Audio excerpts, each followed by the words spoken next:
Welcome back. Now, this is interesting. We could be seeing a major shift in Americans' thoughts on college. That's according to a new poll that shows a sharp decline in the percent of adults who support higher education over the past few years.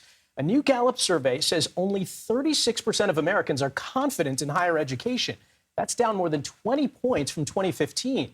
For more on this, we're joined now by the contributing writer for the New York Times Magazine and author of the upcoming book, The Inequality Machine, Paul Tough. He's on your screen there from Austin, Texas. Paul, what are the driving factors for this sentiment? Is it that they don't have faith that college is worth it, or that they won't be able to get what they need post-college when you used to be able to get a home and a good job and all those other things that used to come with it? I think it's a little bit of both. I think the cost does have a lot to do with it. So people are looking at the price tag of college, and it is just seeming like an enormous expense. But I think the bigger thing is the uncertainty of the payoff. So on the whole, a college degree is still a valuable thing in the labor marketplace, but there's a lot more variability than it used to be. For some people, it's paying off big. For others, it's leading to real financial ruin.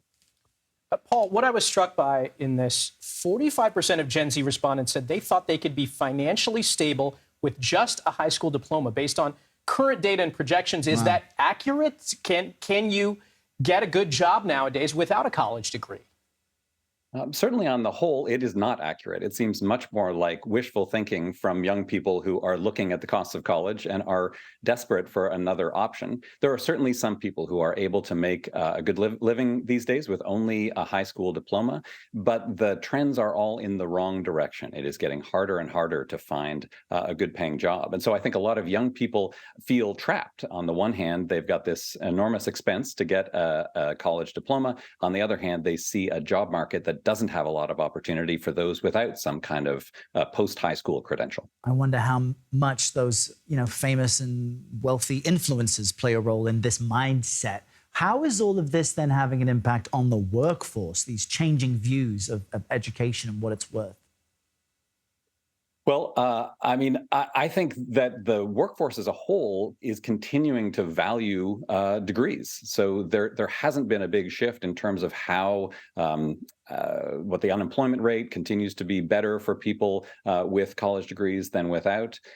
There are, as I say, some opportunities. There are some organizations that are changing their policies and are no longer requiring college degrees for certain jobs. But I haven't seen any indication that that has led to a significant shift in how many non-college educated people are getting hired for those knowledge worker jobs. Paul, is politics playing a bigger and bigger role in how people perceive college?